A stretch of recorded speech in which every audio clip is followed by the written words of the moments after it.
आज के वीडियो में हम electrician semester 1 module 3 underground cable का हम प्रैक्टिस करेंगे। क्वेश्चन नंबर पहला देखते हैं। 32 एम्पियर रेटेड केबल की धारा वहन क्षमता क्या होगी यदि इस पुनः तार बांधने योग्य फ्यूज से सुरक्षित किया गया हो।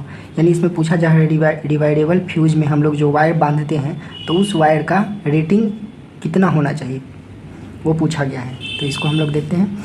तो केबल का रेटिंग दिया हुआ है कितना, 32 एम्पियर। तो 32 एम्पियर दिया हुआ है केबल का रेटिंग, तो इसका रेटिंग फैक्टर से मल्टीप्लाई करना होगा। तो इसका रेटिंग फैक्टर होता है केबल का रेटिंग फैक्टर होता है 0.81। तो इससे हमको मल्टीप्लाई करने से आंसर आ जाएगा। तो यहाँ देखिए 32 इंटू 0.81 से हमको मल्टीप्लाई करना होगा। तो इससे मल्टीप्लाई करेंगे तो हमारा आ जाएगा, इसे मल्टीप्लाई करने से आ जाएगा 25.92। तो ये 92 आया, इसको हम लोग लिख सकते हैं 26 भी लिख सकते हैं इसको, क्योंकि 92 है तो लगभग 26 के आसपास है। तो यहाँ पे 26 एम्पियर इसका करेक्ट आंसर हो जाएगा। तो यहाँ पे हो जाएगा इसका correct answer option number C. अब नेक्स्ट क्वेश्चन हम लोग देखते हैं। क्वेश्चन नंबर 2 देखते हैं हम लोग। तो SWG से तार का आकार मापने की प्रास क्या होता है। प्रास माने साइज क्या होता है। तो इसका साइज होता है जनरली जो होता है वो 0 से 36 SWG, मतलब 0 से लेकर के 36 SWG तक हम उसका व्यास को माप सकते हैं। तो इसका correct answer option number D हो जाएगा। नेक्स्ट क्वेश्चन देखते हैं। क्वेश्चन नंबर 3 देखते हैं। इस तार जोड़ का नाम क्या है, मतलब ये जो ज्वाइंट किया गया है इसका नाम क्या है। तो इसको हम लोग बोलते हैं नॉटेड टेप जोड़, नॉटेड टेप ज्वाइंट भी बोलते हैं इसको। तो यहाँ पे इस तरह से होता है नॉटेड टेप ज्वाइंट। तो इसका correct answer option number B हो जाएगा। तो हम अगला क्वेश्चन देखते हैं। क्वेश्चन नंबर 4 देखते हैं। तो गैल्वेनीकृत लोहे के लिए किस प्रकार के सोल्डरिंग फ्लक्स का उपयोग किया जाता है। तो यहाँ गैल्वेनाइज्ड आयरन है, इसमें सोल्डरिंग हम लोग करते हैं।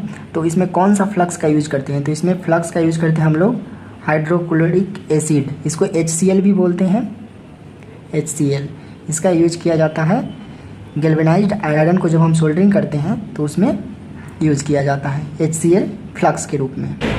इसका correct answer option number D हो जाएगा। नेक्स्ट क्वेश्चन हम लोग देखते हैं। तो मात्रा उत्पादन और टिनिंग कार्य हेतु कौन सी सोल्डरिंग विधि का उपयोग किया जाता है। तो इसका करेक्ट आंसर हो जाएगा option number A, deep soldering का उपयोग किया जाता है।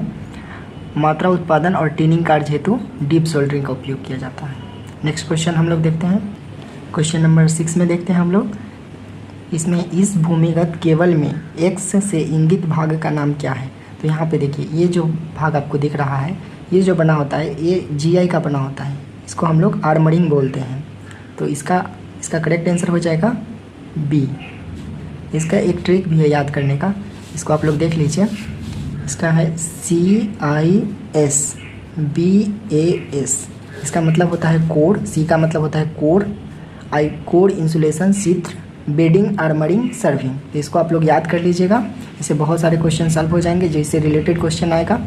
Core insulation sheath bedding armouring serving, ये होता है सबसे कोर। उसके बाद insulation serving, core insulation sheath bedding armouring तब सर्विंग, ये बारी बारी से होता है। पहले होता है कोर, उसके बाद इंसुलेशन, कोर इंसुलेशन, उसके बाद सीत्र, उसके बाद बेडिंग, तब आर्मरिंग, तब उसके बाद सर्विंग होता है। ये अंडरग्राउंड केबल में होता है ऐसे।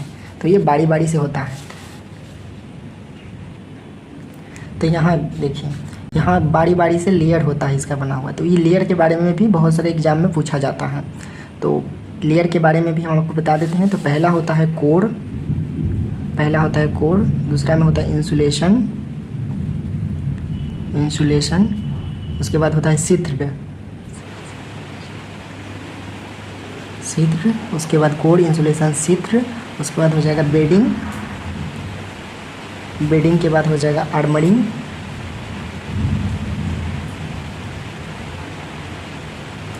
के बाद सर्विंग।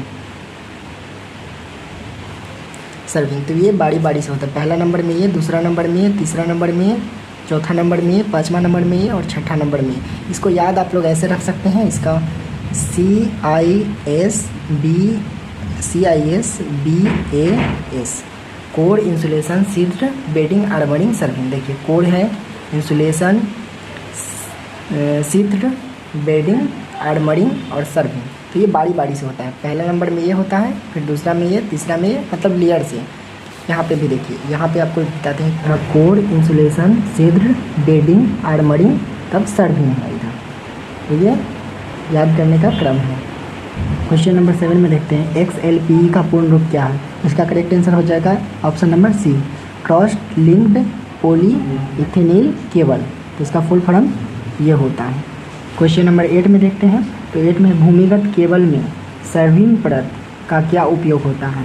तो आपको देखिए यहाँ क्रम में भाई है, यहाँ पे आपको बताए थे कोर, इंसुलेशन, छिद्र, बेडिंग, आर्मरिंग, सर्विंग। तो सर्विंग जो है, सर्विंग होता है आर्मरिंग के बाद होता है सर्विंग। तो इसका इस सर्विंग का क्या काम है, आर्मरिंग को सुरक्षा करना। जैसे आर्मरिंग होता है उसके बाद होता है सर्विंग, तो इसका काम होता है आर्मरिंग को सुरक्षा करना। तो इसमें देखते हैं, इसमें होता है, इसका करेक्ट आंसर हो जाएगा protect armouring from atmospheric condition, मतलब उसमें जंग वगैरह नहीं लग जाए, उसको सुरक्षा करता है ये सर्विंग, आर्मरिंग को बचाता है एटमॉस्फेयर से। क्वेश्चन नंबर 9 में हम लोग देखते हैं। तो लूप टेस्ट में भूमिगत केबल के किस प्रकार के दोष को ज्ञात किया जा सकता है। तो यहाँ देखिए, ये जो कंडीशन बना है इसमें शॉर्ट सर्किट का टेस्ट किया जाता है, मुर्रे लूप टेस्ट का ये। तो इसका करेक्ट आंसर हो जाएगा शॉर्ट सर्किट टेस्ट। तो इसका ऑप्शन नंबर बी करेक्ट हो जाएगा। नेक्स्ट क्वेश्चन हम लोग देखते हैं 10 नंबर। तो उत्पादन संयंत्रों में किस प्रकार की केबल बिछाने की विधि का उपयोग किया जाता है। तो इसमें जनरेटिंग स्टेशन जो होता है, जहाँ पे बिजली बनती है, वहाँ पे रैक इन एयर का प्रयोग किया जाता है, हवा में रैक, इसका यूज किया जाता है वहाँ पे। तो इसका करेक्ट आंसर हो जाएगा option number B. Next question में हम लोग देखते हैं। तो यहाँ पे है तांबा के परमाणु में आवर्त चक्र में कितने इलेक्ट्रॉन होते हैं। तांबा के परमाणु संख्या कितना होता है, इसका होता है 29 होता है कॉपर का परमाणु संख्या। तो यहाँ पे देखिए 2, 8, 18 को हम ऐड किए तो 28 पहुँच गया। अब इसको ऐड करेंगे तो ज़्यादा हो जाएगा। तो यहाँ पे देखिए 28 है, तो बच कितना रहा है, इसमें 1 बच रहा है। तो इसका करेक्ट आंसर हो जाएगा 1। तो इसका करेक्ट आंसर हो जाएगा ऑप्शन नंबर ये 1 नंबर। नेक्स्ट क्वेश्चन हम लोग देखते हैं। क्वेश्चन नंबर 12 में हम लोग देखते हैं नियॉन लैंप में विद्युत धारा का प्रभाव क्या कहलाता है। इसका करेक्ट आंसर हो जाएगा गैस आयोनाइजेशन इफेक्ट।